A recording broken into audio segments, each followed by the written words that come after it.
झारखंड के सभी सरकारी SC/ST कर्मियों के प्रमाण पत्रों की होगी जांच, फर्जी पाए जाने पर होगी कार्रवाई।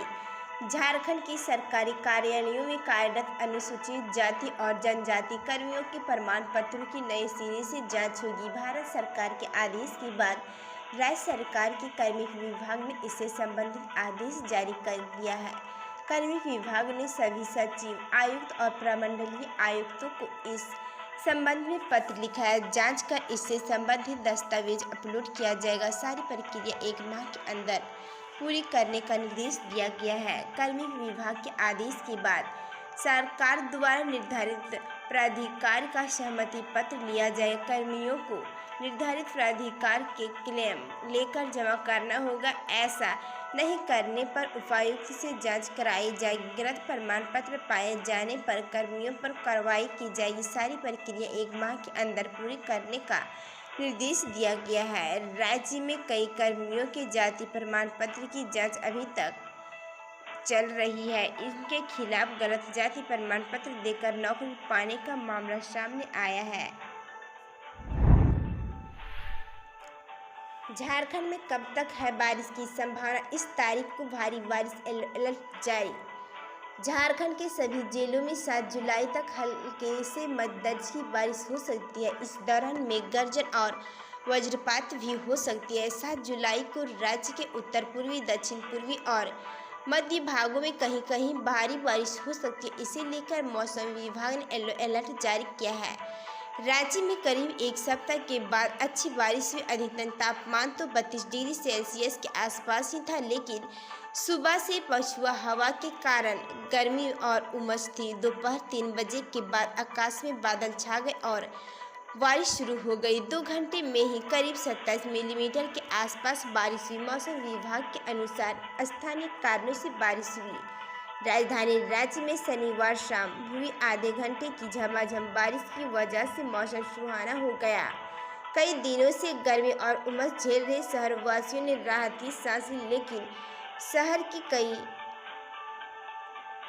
नारकीय हो गई। साथ ही राज्य नगर निगम द्वारा चलाए जा रही सफाई के महाअभियान की पोल भी खुल गई। नालियों के जाम होने की वजह से बारिश का पानी सड़कों पर जाम हो गया।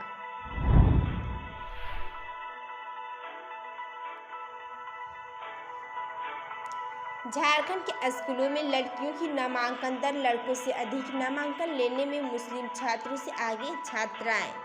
भारत सरकार द्वारा जारी रिपोर्ट के अनुसार झारखंड में स्कूली शिक्षा में लड़कियों की नामांकन दर लड़कों से अधिक है।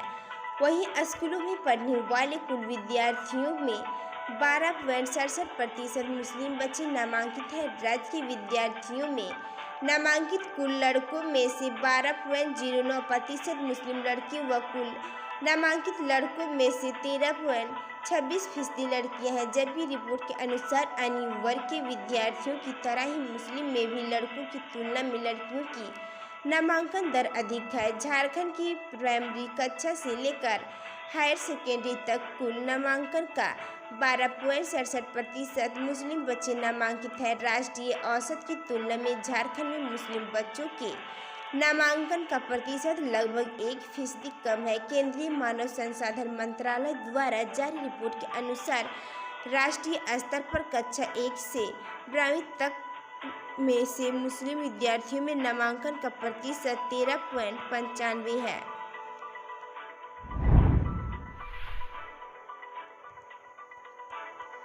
हजारीबाग के बड़का गांव में परवल की खेती से समृद्ध हो रही अन्य किसानों को मिल रहा मार्गदर्शन।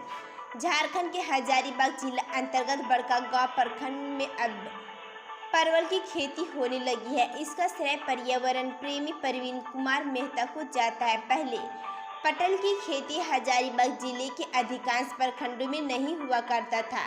सब्जी के रूप में व्यापारियों द्वारा पश्चिम बंगाल, उत्तराखंड, बिहार समेत अन्य राज्यों एवं जिलों से खरीदा जाता था। इस कारण परवल का बाजारों में ऊंची कीमत पर बिक्री होती थी। लेकिन इधर कुछ समय से यहाँ के किसानों को भी परवल की खेती की ओर से प्रोत्साहित किया गया है। अब परवल की खेती से यहाँ के किसान भी समृद्ध होने लगे हैं। पर्यावरण प्रेमी प्रवीण कुमार मेहता 3 साल पहले परवल की खेती करना शुरू किया और आज हर एक सप्ताह अच्छा खासा मुनाफा कमा रहे हैं। प्रवीण कुमार मेहता की शैक्षणिक योग्यता बीकॉम है, लेकिन खेती बाड़ी एवं पेड़ पौधे से इनका बचपन से ही लगाव रहा है। यही कारण है कि खेती एवं पेड़ पौधों के बारे में आज विशेषज्ञ के रूप में जाने जाते हैं। इससे छोटे बड़े किसान खेती करने के लिए सलाह भी लेते हैं। प्रवीण कुमार अपने घर के बगल में 8 कट्ठा जमीन में पटल की सब्जी लगाई हुई है। उन्होंने बताया कि मार्च से लेकर सितंबर तक पटल फलता है। 8 महीने तक यह सब्जी मुनाफा देता है। कहा कि हर सप्ताह लगभग 70 किलो का पैदावार होता है। इसे लेकर 35 रुपये प्रति किलो थोक बाजार में भेजते हैं, जबकि बाजारों में 40 एवं 50 रुपये प्रति क्रय विक्रय होता है। यूपीएससी मेंटर अंकिता की शादी के नियंत्रण कार्ड पर विशेष अपील सोशल मीडिया में वायरल नहीं चाहिए गिफ्ट, पौधारोपण व गौ सेवा का निवेदन। कोरोना वैक्सीन पर जोर। कोरोना महामारी का प्रभाव मांगलिक कार्यों पर भी पड़ा है। सीमित संख्या में शादी और मांगलिक कार्यों की बंदिशों के बीच भी एक सकारात्मक प्रयास दिखने को मिला है। जमशेदपुर के तेलकू निवासी बेटी और यूपीएससी मेंटर अंकिता कुमारी 7 जुलाई 2021 को वैवाहिक बंधन में बंधने जा रही। इसके लिए छुपाए गए नियंत्रण कार्ड पर विशेष अपील की है, जो सोशल मीडिया पर जमकर वायरल हो रही है। अंकिता कुमारी ने अपने शादी के नियंत्रण कार्ड पर पर्यावरण की चिंता करते हुए पौधारोपण सहित गौ सेवा का आग्रह किया है। वहीं कोरोना रोधी टीकाकरण के लिए अपने मेहमानों से अपने स्तर से जागरूकता अभियान चलाने का निवेदन किया है। अंकिता कुमारी का कहना है कि उन्हें अपनी शादी में अतिथियों से कोई भी उपहार नहीं चाहिए, बदले में उन्हें कुछ खास निवेदन किए जाए, जो सोशल मीडिया पर चर्चा का विषय बनी हुई। अंकिता कुमारी ने कहा कि शादी समारोह बोझ नहीं होना चाहिए, लेकिन आनंद और उमंग का कार्यक्रम मात्र रहे। कहा कि उनके पिता ने विपरीत परिस्थितियों में भी उन्हें उच्च शिक्षा दिलाई और आत्मनिर्भर बनाया है। झारखंड में मैट्रिक इंटर के 80,000 स्टूडेंट के रिजल्ट पर मंडराने लगा संकट, जाने क्या है कारण। झारखंड एकेडमिक काउंसिल ने 10वीं और 12वीं यानी मैट्रिक और इंटर के करीब 80,000 स्टूडेंट का रिजल्ट पेंडिंग पड़ सकता है। इसका कारण है समय पर प्रैक्टिकल परीक्षा का नहीं होना। प्रैक्टिकल परीक्षा को लेकर अभी तक आपदा प्रबंधन विभाग की ओर से कोई अनुमति नहीं मिली है। बता दें कि मैट्रिक और इंटर के करीब 80,000 स्टूडेंट ऐसे हैं जो कि कोरोना की दूसरी लहर के कारण प्रैक्टिकल परीक्षा देने से वंचित हो गए थे। ऐसे में अगर 10 दिन के अंदर इन स्टूडेंट्स की प्रैक्टिकल परीक्षा नहीं हुई तो इनका रिजल्ट पेंडिंग पड़ सकता है। कोरोना वायरस संक्रमण के कारण रद्द परीक्षा होने के बाद प्रैक्टिकल और इंटरनल असेसमेंट अंक के तहत रिजल्ट जारी करने का निर्देश सुप्रीम कोर्ट से मिला है।